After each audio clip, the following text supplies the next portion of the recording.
now begin with our next panel, Practice, the Missing Piece in Foundational Numeracy.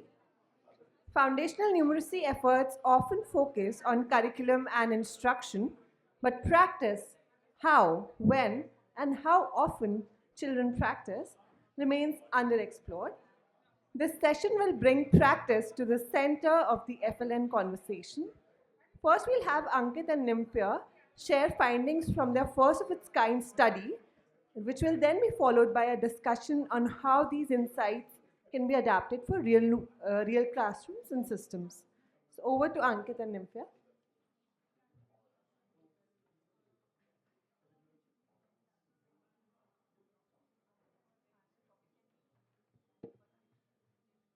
Um, Hi, good afternoon, everyone. I hope nobody's feeling too sleepy after lunch. Um, Thank you for joining us today. I know that education is a very beaten topic. A lot of people have spoken at volumes about it. There's so much research out there. So you must be thinking, what's new that we are bringing in today? And exactly that's something we also have been thinking to ourselves, that what is it that's not happening correct in our classrooms. So this session today is just a take on a new a new venue, a new insight into looking at educational outcomes of what we might be doing right, what we might be actually missing out at. And this is an attempt to just start that. So we are launching a report today here in all front of all of you, and the report is called Mind the Gap, Mind the Practice Gap. There are copies available for all of you outside the room as you can move out and please collect your copy. But before we get into that, just want to make a quick introduction about both of us. My name is Ankit Arora from, I said as like James Bond, but it's Ankit Arora from Saarthi Education. I have had the privilege of working in the education sector in multiple roles. I have been a teacher, I've been an entrepreneur, a domestic philanthropic fund manager, and an international foundation fund manager. So I think it has given me the privilege to visit hundreds of classrooms across the country and actually understand that what works in the classrooms and what doesn't work. And I have here my colleague and co-author of the report, Nymphia. Hi everyone, I'm Nymphia. I am a behavior science researcher and I've co-authored this report along with another colleague, Priyano Chaudhary, who couldn't be with us today. As part of my work in behavior science, I had worked at the Center for Social and Behavior Change, where it looked at development challenges, essentially public health, nutrition, things like that. Really excited to be sharing this piece of work that the team has been working on for the last couple of months. Great. So before we launch the report or we actually start talking about what we have learned so far, just wanted to set the agenda right for today. So when we started talking to Varun about, I think like almost a year ago, I went to Varun, I said that, my problem when I visit the classrooms is that बच्चे practice नहीं कर रहे. Nobody is putting enough emphasis on practice. When I go to the classroom, teachers are being trained, teachers are being coached, things are happening really well. But when you look at the student action, so when I was a teacher, they said there are two parts to a lesson plan, teacher action and student action. So for every relevant teacher action, there has to be a corresponding student action. So while teacher action was there, but we couldn't find like student action in much velocity. And that's where I started talking to Varun that, hey, practice is an issue, the quantity and the quality of the practice. So today's agenda is just to find out, one, is there actually a relationship between practice and learning outcome? That was the first question Varun asked me, that you're saying that this is the problem, but is it actually the solution? Does it actually work? And the second is there, how do you even define quality of practice? Like, is there a certain design of practice that you can say this is good and this is bad? And that got us into this whole rabbit hole, and which turned into a really good research report now, which we're proud to present to you today. But what led us to this question was a beaten down fact that I'm not going to spend too much time, that almost 1/3 of the children in India are not performing numeracy at the grade level. And although in the last 5 years or maybe more, a lot of effort has gone, and rightly so, in creating better resources, training teachers, coaching teachers. But I think we might have, and there is evidence of things improving, green shoots coming up in the latest ASA report, but we think that we might have missed out on a key detail, which is that to move it further, to move it faster, to move it even more, maybe say double the amount of students who can perform at grade level, is student practice the key missing piece in Indian classrooms today. And while teacher practices are improving slightly, Language and Learning Foundation just released the Teacher Learning Practices Survey Report, TLPS 2025, which shows that there is some evidence of teacher practicing that are improving, and Dheer is here who can talk more about it in a while. But our anecdotal evidence of hundreds of classroom visits that I could do personally, and also like kind of review NCERT, we realized that if you pick up the NCERT grade 1 to 5 and you calculate all the abstract questions that a child has to do on arithmetic, the total number is 1078. And from grade 1 to 5, if you assume 200 days of instruction per year, it's 200 multiplied by 5, so 1000 days of primary schooling and 1078 questions. Even if I include all the other questions on time, measurement, etc., which are not numeracy, it comes to around 2 questions per day. I don't know, is there any universe in which a child can actually achieve really good learning outcomes in performing 2 questions a day? When I was growing up, my mom used to give me that, can you raise your hand if you have heard of the book R.D. Sharma? R.D. Sharma text, that infamous guy, and H.C. Verma. I had the privilege to meet H.C. Verma sir like a while ago at IIT Kanpur. And like my mom used to give me this target, you have to finish the entire thick R.D. Sharma by December. And then from Jan to March, you have to do it again. And I was like, same questions, yes, same questions, do it again. And I think practice became such an integral part of growing up. And that made all the difference. You know, that fear of maths goes away, you start excelling before you know it. And that's what we think. I think students do need that practice, but that's just me speaking. So we wanted to be a bit more evidence focused. And here we are with that. So sharing some 2 big key insights to those 2 big questions. No surprises, yes, there is a direct correlation between more practice and improvement in learning outcomes. I think Nymphia in a while will get into the details, but there was a analysis of a study that we did that for 2 minutes, this is the learning outcome. For 4 minutes, it rises. For 8 minutes, it rises. 16-minute rises, and there's a direct correlation. The researchers stopped after, I think, the 16-minute mark. I might be wrong with the number here, but the research stopped after a mark, but there's more research to be done that does the relationship continue or does it plateaus after a point of time? But a really good question for all us, all teachers, policymakers, and everybody to know. And then the second is that there is science and evidence behind the quality of practice. There is some kind of practice which is better than other kind of practice. And when we started to realize, okay, how do we even define? We spoke to a lot of education experts that how do you define practice? And unfortunately, and very, very, very surprisingly, there is no framework. There's no framework to say that this is the right practice design or not. And then what we did was, okay, this is the framework we came up with. We are calling it DFAD. We are very sorry we're not as creative as our current government in coming up with like names like Nipun or VB Ramji. I tried very hard, and I think Varun also, but sorry to inconvenience. So, but we came up with this framework, which is dosage, engagement, feedback, advancement, diversity. This is a work in progress framework because the more studies we'll find, the more we'll know that, okay, this framework needs some adaptation. But if you are a teacher, you are a teacher trainer, you are a policymaker, you are a CEO of a big organization, this is how you can think about whether a practice is good or not. By dosage, I think we mean quantity and frequency of practice. I think all of you must have gotten like a cheat sheet, which has details on what does the dosage, engagement, feedback actually mean, and what kind of parameters are there. So for example, the quantity of practice dosage includes the volume. Are you doing 10 questions a day, 50 questions a day? Are you doing 10 minutes a day, 20 minutes a day?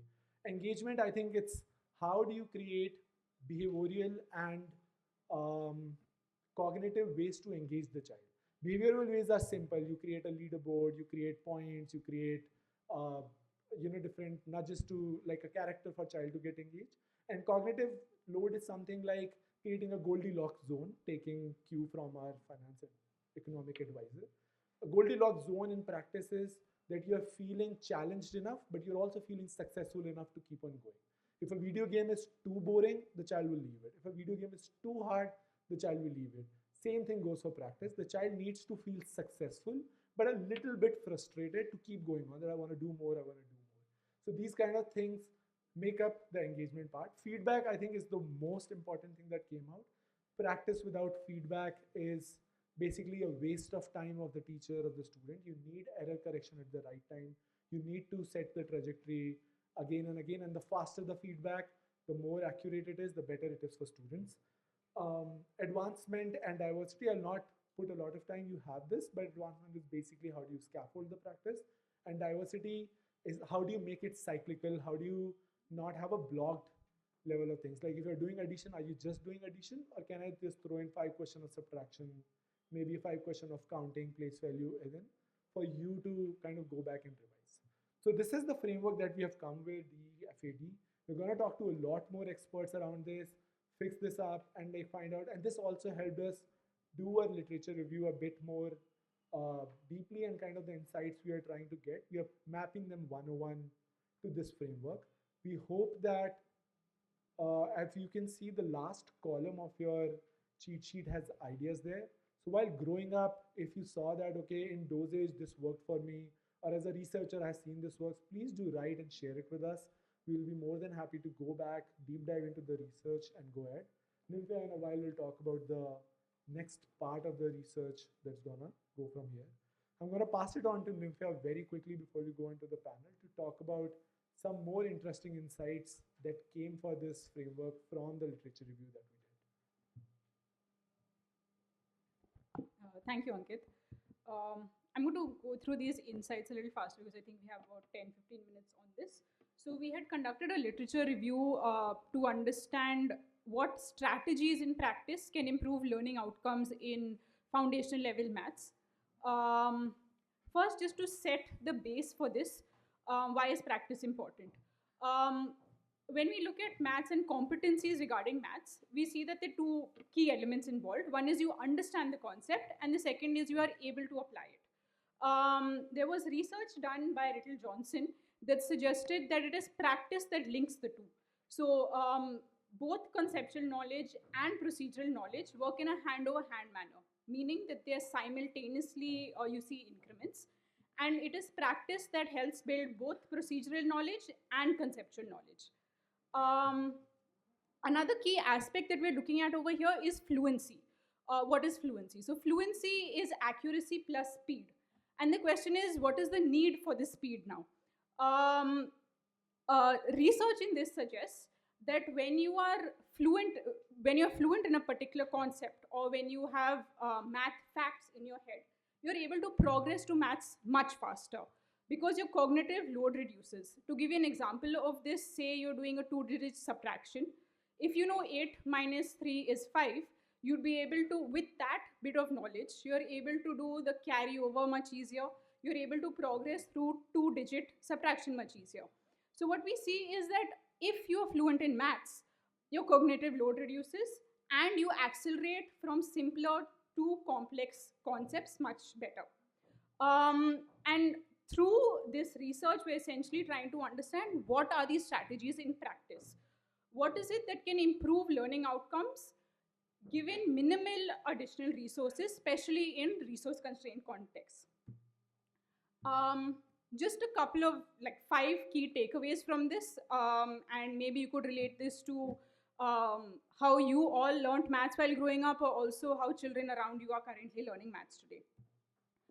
The first is make timing explicit. And I think this is a big one, because if you, the research suggests that if you merely make students aware that they are being timed, and you give them a certain time, so you have 2 minutes to complete this worksheet or 2 minutes to complete this set of questions, you can double learning outcomes.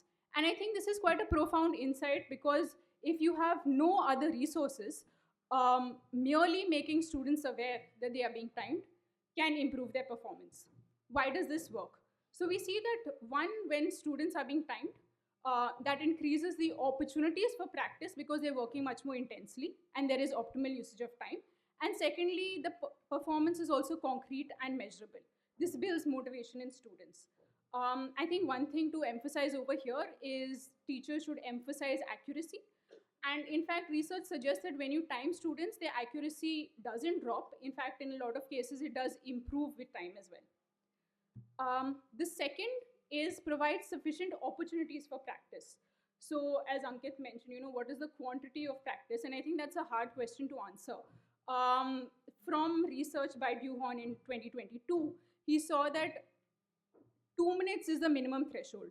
anything under 2 minutes per skill per day for 20 consecutive days will not provide sufficient learning gains, will not provide significant improvements in learning outcomes. The ideal number is 4 to 8 minutes, and I know all of you must be thinking 8 minutes sounds really short, but if you put that in context of a primary school child's day, they may have one mathematics class through the day, which is possibly 30 minutes long. 8 minutes is nearly 1/3 of that time. Say they have no homework, no additional worksheets. Are they even getting 8 minutes of practice a day? Another aspect of this is to ensure consistency. Their research suggests that if we drop the frequency, that is, even if children are practicing, say, 4 minutes a day, but they're doing this every alternative day, you don't see the same results.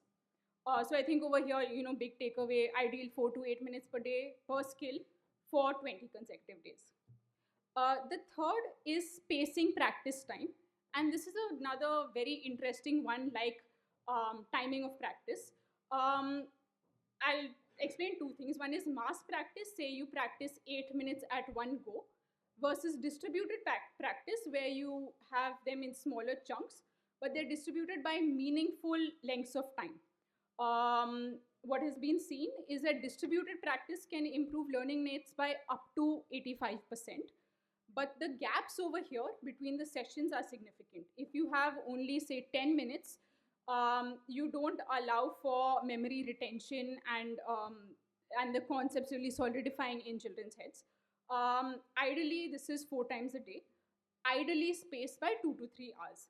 And I think this works really naturally in terms of the school day as well, because it fits with the natural transitions of the school day. Say a child is coming into school, they do a short practice problem before they break, before they leave, etc.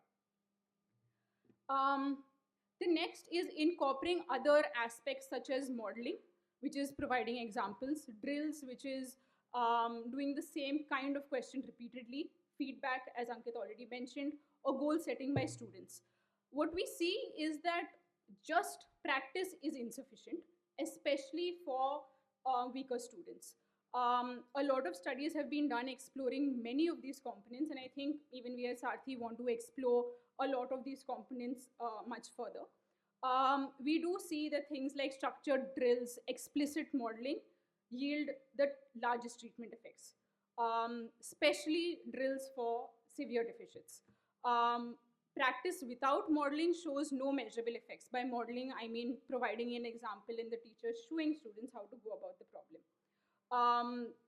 Finally, teacher-student collaborations also outperform solo implementation by teachers.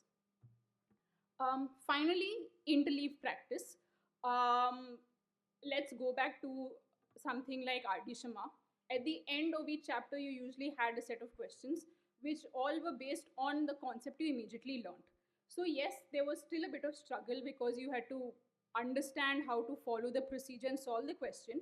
But one aspect was missing over there, which is strategy selection. Which method is it that you should use to solve the problem? Typically, when we have practice or assignments, we are giving questions on the concept that we've just learned. However, if you mix those up, if you mix them up with concepts that say students have learned a week before, a month before, they are forced to understand the strategy. And the truth is, real life doesn't lay strategy on us on a platter. We've got to figure out the strategies ourselves. And I think these aspects then should be included in the kind of practice that students are getting.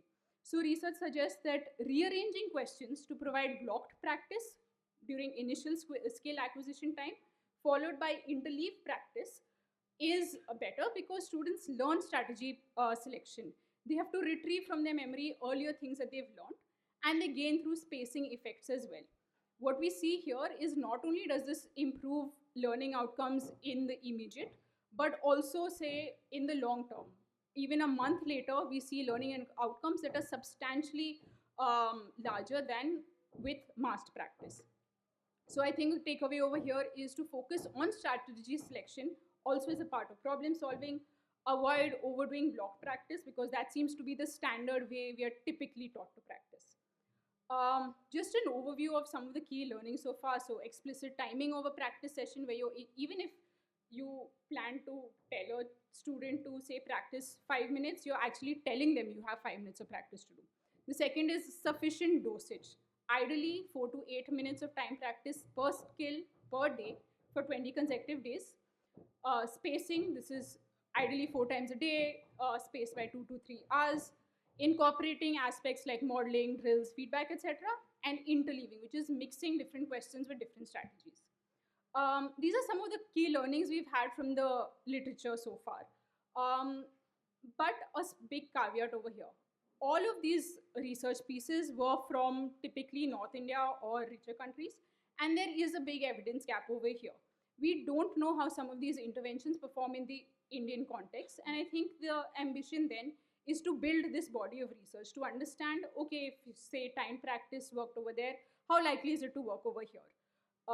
Given the unique challenges that Indian classrooms have, such as large class sizes, limited instruction material, limited teacher training, etc., how can we still ensure that through some of these practice strategies, we increase learning outcomes? Coming on to next steps, what does this look like from Saarthi, having learned all of this? So these were learnings from the literature review. What we plan to do after this is map the current state of practice. This would be understanding how much practice are students really getting.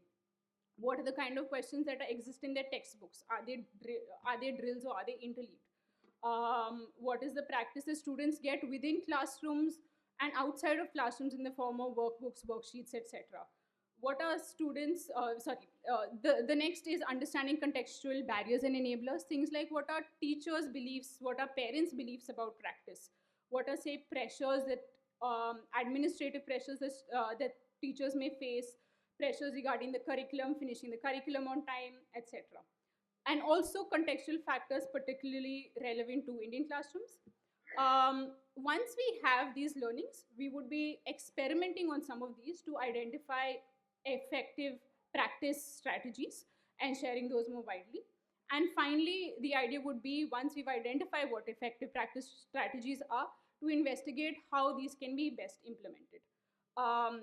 That's a really quick overview of our report. As Ankit mentioned, we have the report lying outside. Happy to take any questions during the panel or after this. I hope this has been interesting, at least for you or any children you may have around you. And if you're working in the education sector, then all the better. Thank you. Thank you so much. And as Nymphia mentioned, that most of the research is from North America and Canada and other richer countries, which also shows that there's a dearth of high quality research coming out of India, and we need to change that. This is just a start for it. Our next report is due in July, where we are gonna find out the state of practice, figure out what different cuts we can make, high income versus low income, government school versus private school, primary schools versus middle schools and all. So watch out for that report as well as we start planning to do that. But right now we have an interesting panel discussion to kind of go deeper into these insights and actually hear back from people who have been doing this for years. And I would like to welcome Adam Barton, who is the research director at Prevail Fund. Dheer Jhingran, who is a former IS officer, very, very dear mentor, if I can call him that, and the founder and executive director of Language and Learning Foundation. Varun Agarwal, who is the founder, serial entrepreneur, founder of Change Engine, The Summit, Aspiring Minds, Foundation for Accelerating Science and Technology, and Niharika Gaur, who is the head of philanthropy from Khan Academy. Thank you.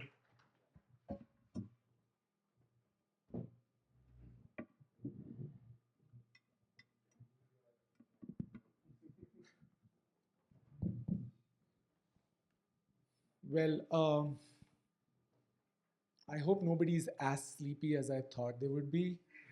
If you have a niece or if you have a nephew, if you have a child, I'm sure these are helpful. Just put a timer there and your learning outcomes will double, if you care about it. Sorry, Delhi pollution. I think APAC people are in the room. Just a shout out to them. Just kidding. So thank you so much for making time for this. I know people have flown from Boston to Bangalore, and thank you so much for taking out time from a very, very busy schedule. To start with, I just wanna throw a very simple question at you before I throw the difficult ones. That what has been your one biggest learning from all the key takeaways that Nymphia just shared, like some 4 to 5 big insights that have come out. Would be great if you can share what your one big takeaway is, or something that you already know but like got corroborated with evidence. Deep, can you start?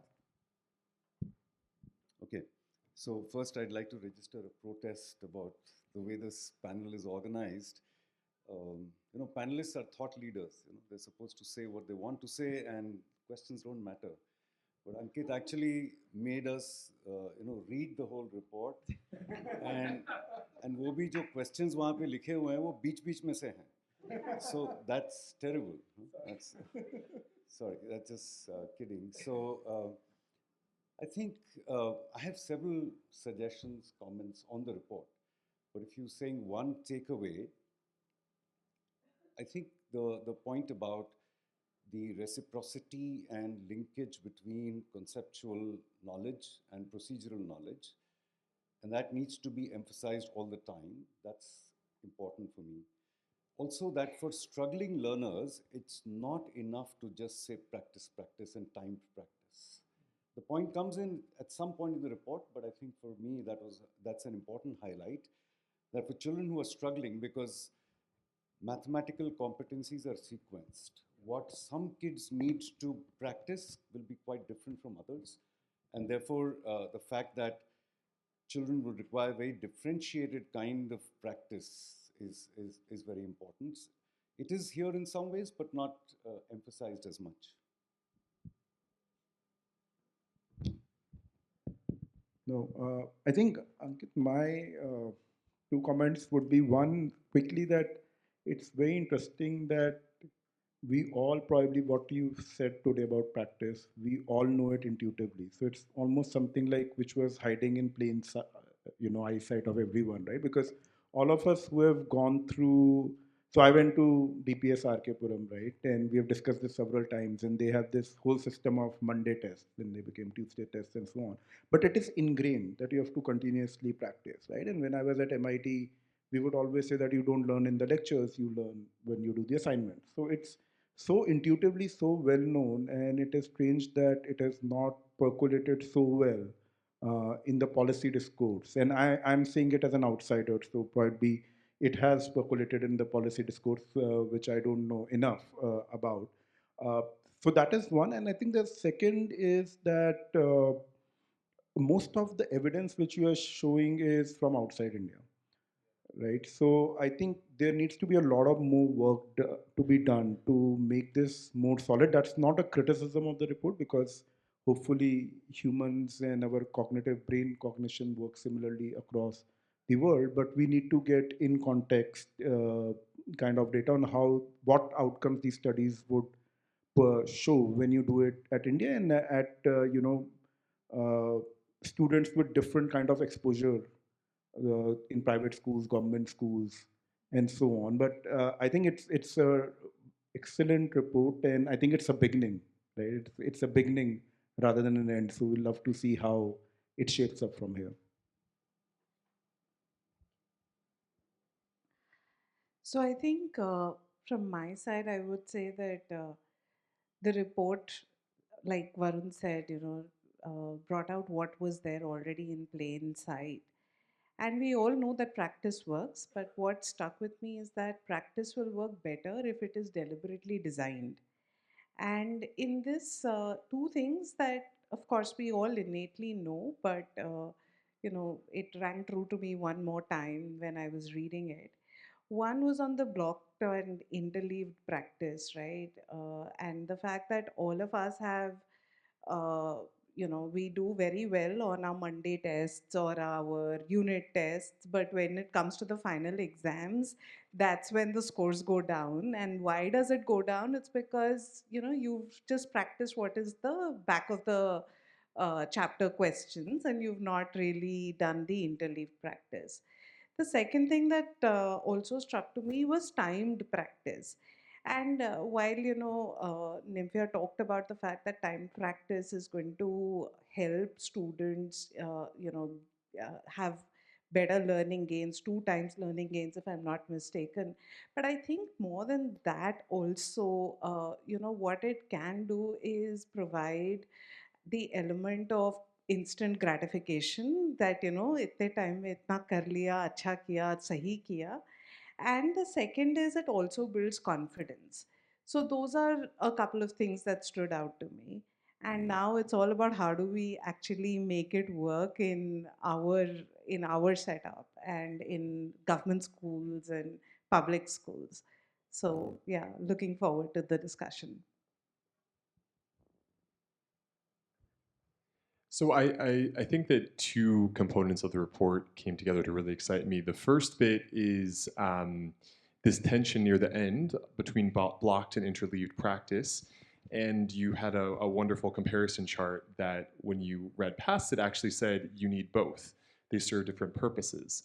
There is a lot of things that happen in a classroom and there isn't one right answer actually between the two.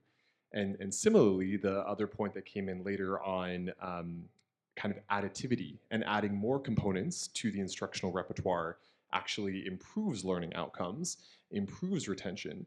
You don't just do drilling, you do drilling and. All that comes together, I think, to paint a picture of, again, additivity that I think is really inspirational, saying there isn't one right answer in a given context. There's probably a lot of things that we should trial at once and learn from, which I think is hopeful because implementing just one rigid structure is probably destined to fail, but having a creative menu of options that you add to is actually exciting.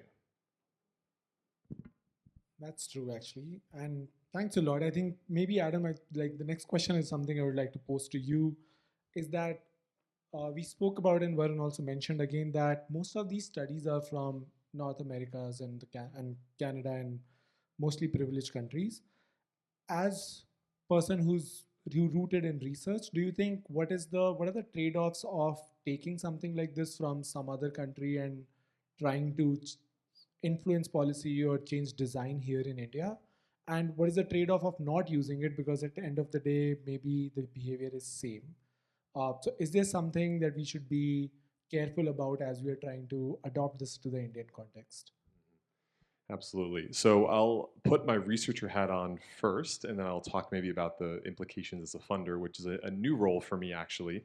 But from the research side, I think that we know that there are maybe 3 levels of knowledge claims that we can make. And this is true in education or other settings. There are the kind of developmental, perhaps biological, cognitive knowledge claims. In education, that would be about spaced repetition. Does that actually do something to the memory? In health, maybe it's some biological process about the liver. I don't know. Then there's a second level, which is about, in education, curriculum, practice, pedagogy. In health, for example, it might be about the way in which you kind of structure a treatment plan. And that is one where I think we have a little bit more need for contextual validation. And then there's the last level, which is really implementational nitty-gritty details. And the knowledge claims that you make about implementation in a given context are entirely bound to that context. So I think that the problem tends to be when we're doing research on promising practices, we try to either do all of these levels of research at once, or we actually are too focused on that second layer. So what is the ideal curricular structure? What is the ideal pedagogical design? When actually, developmentally, we have pretty good confidence that things transfer between contexts. Kind of instructionally, pedagogically, might need to be validated, but we're pretty confident. It's really the implementational bit that is so wildly different and diverse across contexts. And I think that leads to 2 things. One is that whenever we're doing any type of implementation in social settings, I think we need to be building in research, monitoring, evaluation, and learning practices that are really, really laser focused on implementation and process. Sure, it's great to validate that structured pedagogy in education works, or that neonatal syphilis screening is good. That's important. But actually, we should be researching much more carefully how and why and under what conditions. So that's one thing. Actually structuring our research questions to answer the real uncertainty is important.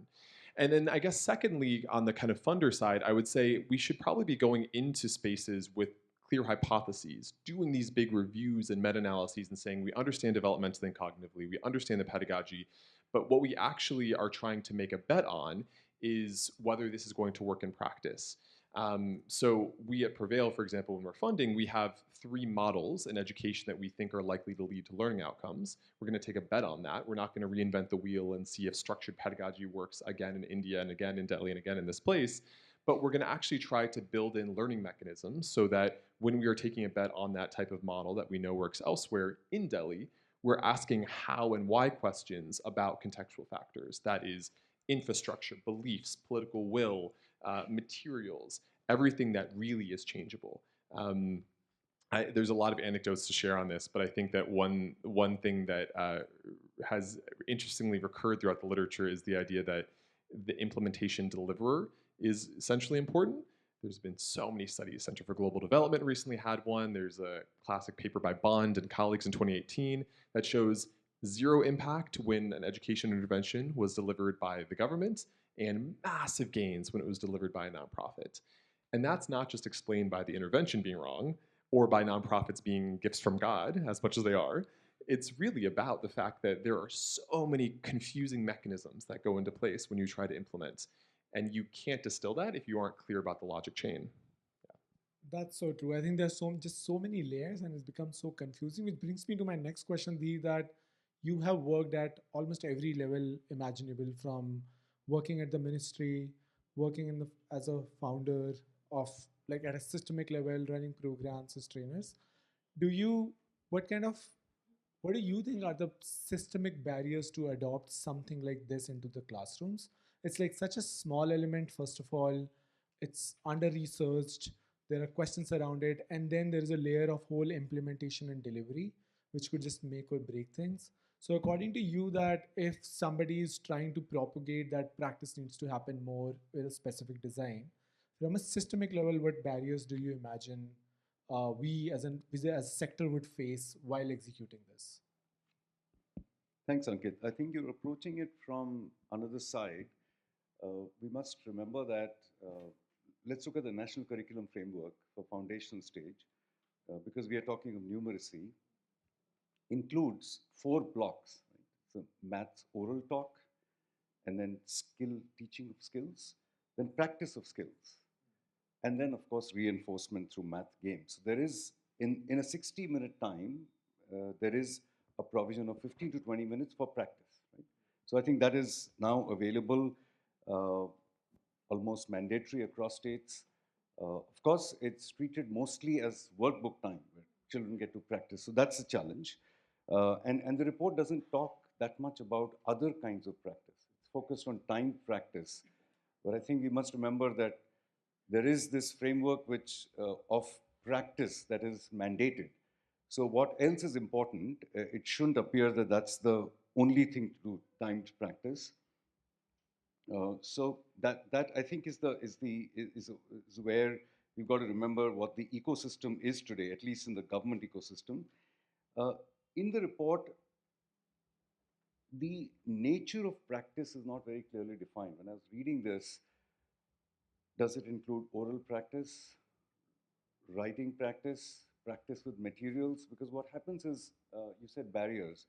When it gets into the government system, one, of course, practice is associated with mechanical drills. That's the general concept, right? And then that means you give children something to write, and then they practice. But I think it's important, and I didn't find enough ideas about what kinds of practices can be included. So before we try to mainstream that, we've got to flesh it out to say practice could mean so many diverse things. So that I think is very important for the government system.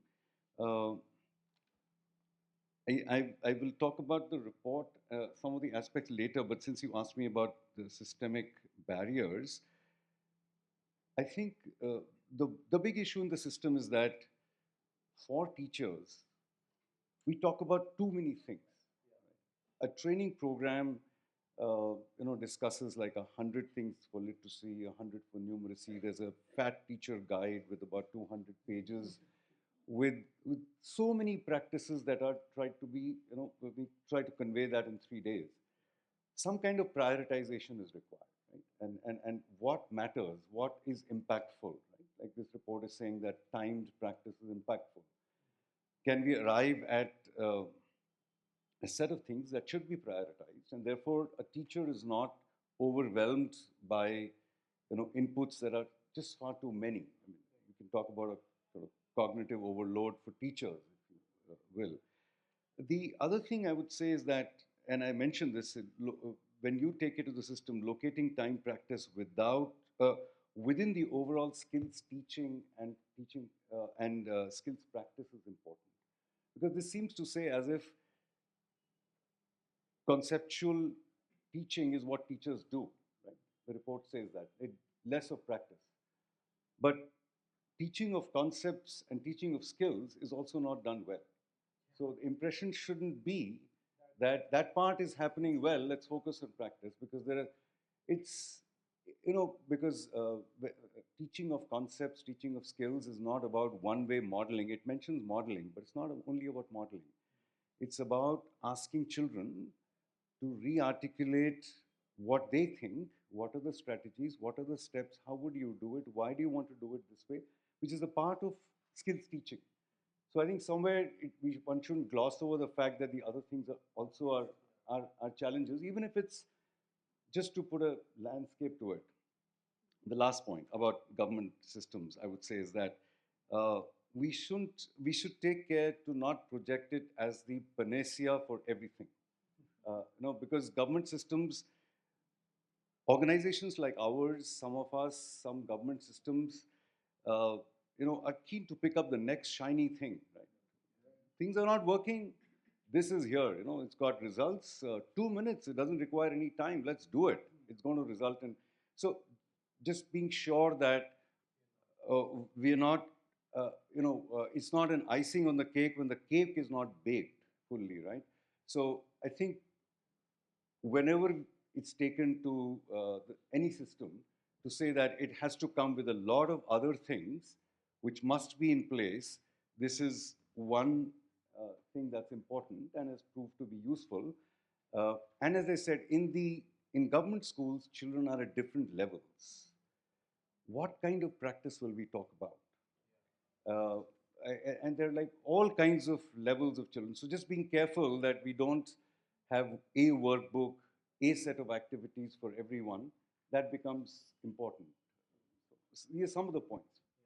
No, I think these are super insightful, Dheer, and I think definitely not to say that other parts are fixed. We just read the TLPS report in 2025, which shows there are so many gaps in the teacher practices as well. But I want to go back to this whole prioritization thing, and that teachers are swamped with so many things that it's hard to figure out.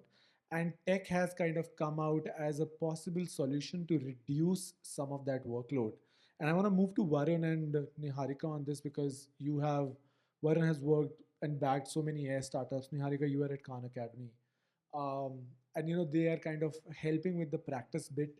So Niharika, first question to you, that if these insights are coming out, for example, just putting a small timer on top right of the screen has the potential to maybe increase, what would it take for Khan Academy, like a big product like Khan Academy, which has such devised user journeys, it's so hard to make changes, for you to like kind of start making these small changes to your product, to your practice routine? Is it even possible?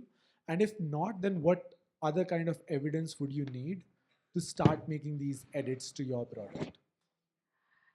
Right, and I think speaking on behalf of Khan Academy, I think Khan Academy and the learning principles that are there in the report pretty much are very, very aligned. We've always believed that practice is essential, and the platform is always looking to see how we can make this practice more efficient to deliver on the mastery goals that we set for our students. So, a recent study has also revealed that, over this study was done over 1.3 million interactions across 27 data sets. And it showed that on an average, if a student has read a text or listened to a lecture, they would have about 66% of the mastery goal. And if they would have about 7 instances of practice, then they would be at about 80% of mastery on that skill. Now, if you go to the Khan Academy platform, the number of instances of practice on any skill is anywhere between 8 and 10. So, the the platform is very, very deeply rooted in learning sciences. That's one thing that I just wanted to first say. Secondly, when you're talking about instituting a small change, for example, putting a timer, this is one change. A big change that has come, since the past couple of years is AI, and many of you would have, even interacted with Kanmigo. And at the time when, we were looking at, when we built Kanmigo, it was like built on top of the platform, right? And all the learning science and all the product engineers and all of us together, we all started thinking that if we were to build Khan Academy from scratch today, what it was built in 2010, now if we were to build it from scratch today, how would we design it and what would be the best learning platform? And how do we build it in such a way that we don't fall in trap to the innovator's dilemma as well, right? So given all of that, we did a few pilots, and those pilots have revealed a few things. One is that student agency matters, but that matters most when teachers scaffold the experience. So we are and we continue to be a teacher mediated model.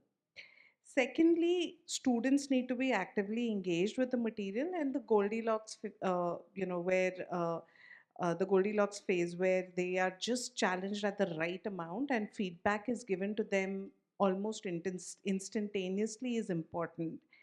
So these are all of the things that we are also learning, uh, and we are also building the next generation platform. You know, it's under progress right now, which talks about all of these things and is centered around uh, not just time practice, but also bringing around these learnings that we have had and having AI at the center of it, driving learning as a personalized tutor, giving feedback and being a Socratic tutor to the student. So, to cut the long answer short, yes, we are looking at redoing the platform in a very meaningful way to double down on mastery learning and practice. Amazing. And I hope like some of these new insights can help you as you redesign that. Varun, do you, as in like you have backed so many AI startups now, do you think there is a role for the new tech to play in, especially in this format of things, to kind of reduce that load on teachers? As Dheer was mentioning, there's so many priorities and they have to fix so many things. Can some of the work be taken? Have you seen any new models that are working? Sure, sure. Ankit, I'll just step back a little, right? Because whatever is to be done in EdTech is the larger question of intervention design, right? Which is also beyond EdTech. But just to see the stream of how you have come up with this one hypothesis that practice in the right way is probably missing. And that is the issue, right? That's the foundational hypothesis. And I think you have done step one where you have gone and said that, look, I've established in a rough way what does a meta-analysis say of what right practice has been. Now the step two, which I think you alluded to, and I think which Dheer was also alluding to, is to go at one unit, maybe a district or a state, and some kind of and some schools there, and figure out what is really the gap. Is the gap what you really see is, right? Like Dheer was saying that, is it really that concept is being taught well and then there's lack of practice, or concept is not being taught well? Is there no time for practice, or there is time for practice where it's not being done well, and so on, no? Right? So I think whatever intervention we are doing has to be in context of what is missing right now. Otherwise, we have the risk of giving a silver bullet, which is not a silver bullet. Now, this is a very attractive silver bullet if we are saying that, look, if your hypothesis is actually correct, that there is lack of practice, and even if we had this 10 minutes practice, it can create great gains, right? Like one thing which I remembered when you were talking about this was that when we look at the Saksharta mission, which was there in the 90s, one of the big findings there was that people would learn the language once, but then they would forget how to read because they were not actively using it, right? And I see a parallel between what you are saying and what was happening there, right? And that's what led to these same language subtitling kind of initiatives so that people continue to see that. So what I'm trying to say is that the hypothesis, if it is correct, can be very, very powerful, right? And can be taken in a mission mode and saying that, oh, let's start doing these 10 minutes practice. Even parents can be made a stakeholder other than schools, where they can be an app and they can get worksheets and so on. But before, we jump to that silver bullet, because another thing, and I'm sure these people know this better than me, is that people have done so many interventions in education and which have led to no improvement, right? And that's not only the story of India, that's the story of many, many countries. So I think if we go step by step and strengthen this hypothesis first and say that, look, really, this is the missing piece. And, in research terms, you can almost say that how much missing variance does it count for, right? How much missing variance is due to concepts not being taught properly, and how much missing variance in outcomes is due to practice. And then you kind of design the right pedagogy, be it in your educational tools, or be it how the teacher or the parent would assess the child, right? So I think this is a very interesting example, and because I know people are here from not only education but other sectors, is that when you think of a new intervention which can be really impactful, how do you go from one stage to the other, validating it before it can be transformed into a national program? So this is how I think. I think the education tool question or the teacher question or the parent question are all joined. And of course, the tool can really make a difference. But we have to root it in evidence. And I think you're well set to do that exercise. Right. Thanks, Varun. I think like you're right. It's like a combination of things, and everything is kind of related.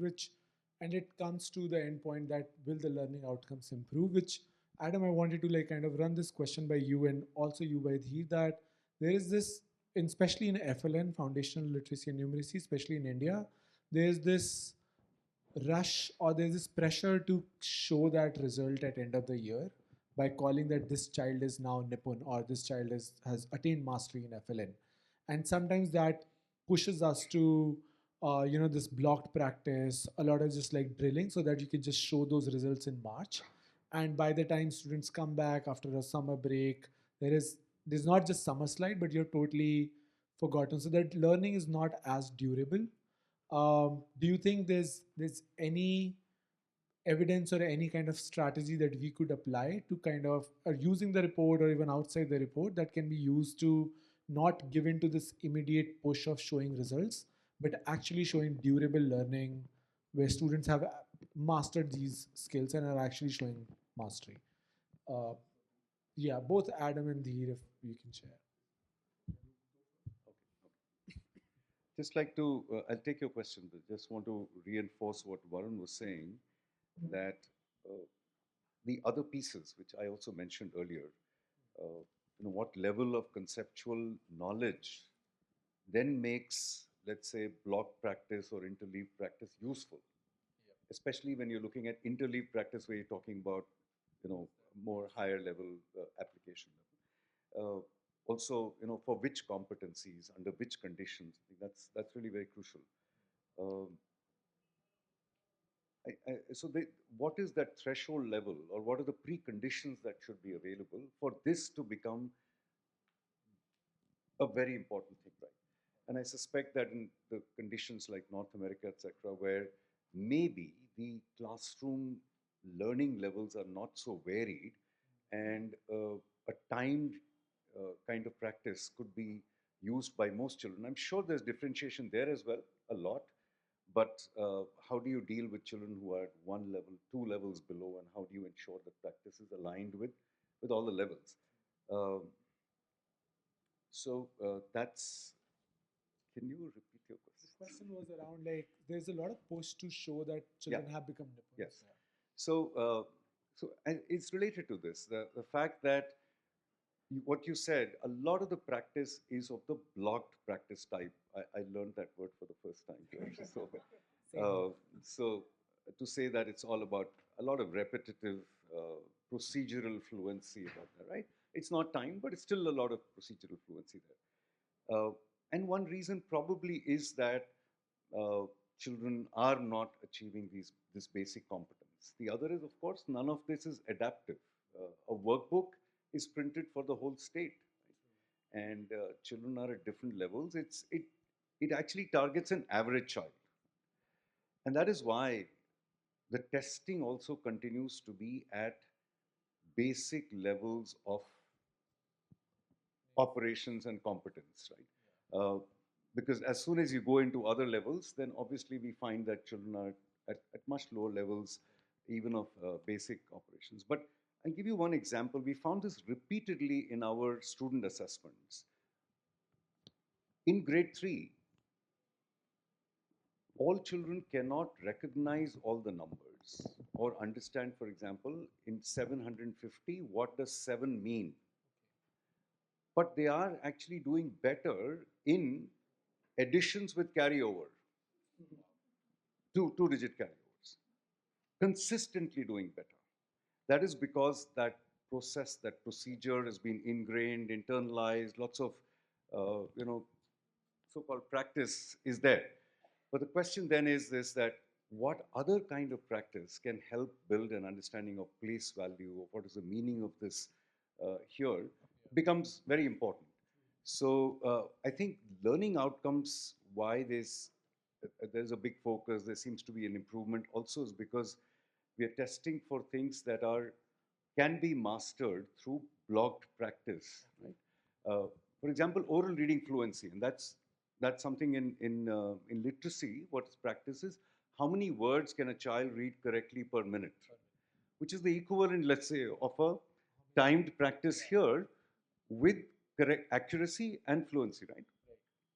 And sometimes in our classrooms, it undermines comprehension, because then the focus is on speed. Everyone's like, read quickly, this is the benchmark. And that's caused issues. So I think we've got to be sure that, I think timed problems that are timed practice, that is at the level of children, as you were saying, challenging but not too challenging. That's called instructional level rather than, So it's important. I mean, sometimes fluency comes at problems which are at practice at the level with which you are very comfortable, which you know well. You can do that very quickly, right? So that will require an understanding which adaptive learning provides of a child is at what level, what kind of practice does she need, and when can she move to the next level of practice. So I think those are challenges, and the learning outcomes now being shown to be mastered in the ecosystem right now are really at the basic levels of Adam, do you have anything to add? Like, I think we have just like last few minutes left. So do you have anything to add on this tension between showing some quick results? Yes, okay. Perfect. So, absolutely a central problem. Okay, I have two thoughts on possible solutions, just accepting the fact that this is an issue and I would love to snap my fingers and change it. One is a sort of top-down solution, and that is imagining in a world that we could work through government and actually get political will for a different way of measurement. You know, we measure what we treasure. That's the age-old adage. And I think it begins with having a very clear North Star goal, an exit plan, some description of what you want kids to know and be and do and think and feel, and how you want a kid to leave an education system, which is probably holistic and not just focus on the basics. It probably is more expansive. And then you back map from there, what are the measurements that would actually tell us if a kid is on track for that? And I think if you really think critically about it, it's not going to be a one-time snapshot of their basic literacy skills. It's going to be a portfolio assessment. It's going to be improvement over time. It's going to be their individual learning trajectory. So I would say pie in the sky, that's what I would do top down in a government. Probably less tractable for everyone in this room. So I think from an outside-in perspective, thinking about philanthropies, nonprofits, I think it's kind of practicing what you preach and saying that, why don't we actually try to do longitudinal measurements as a funder, fund and prioritize longitudinal measurements rather than one-off randomized control trials, quick pre-post tests. Say, for example, okay, you're going to start an intervention in a school. That very first year, measure student learning for every kid from grade 1 to 4. Do that again and again and again for as long as this program is continuing to function at a low cost, a small subset of kids, and see how trajectories are changing. See how individual cohorts respond to different dosage effects. See how individual types of kids who have maybe different learning challenges respond. And once you have that kind of inertia of data that is ongoing in a longitudinal and cohort way, I think you can slowly maybe start to influence government systems and others to see the value of it. So I think that, for example, we as a funder could start to do that more. Nonprofits could try to prioritize and articulate the value of that rather than RCT, and maybe we'd get closer, I hope. I hope so too, that we get closer. I'm sorry that there are a lot of questions that I wanted to follow up with and kind of ask more on like what next research pieces we could pick up in this. There are a few hints that came, but I'll write to you all about that later. Thanks a lot for being part of this. We are sorry we are already running a bit late, but thank you so much for coming and joining today. Thank you.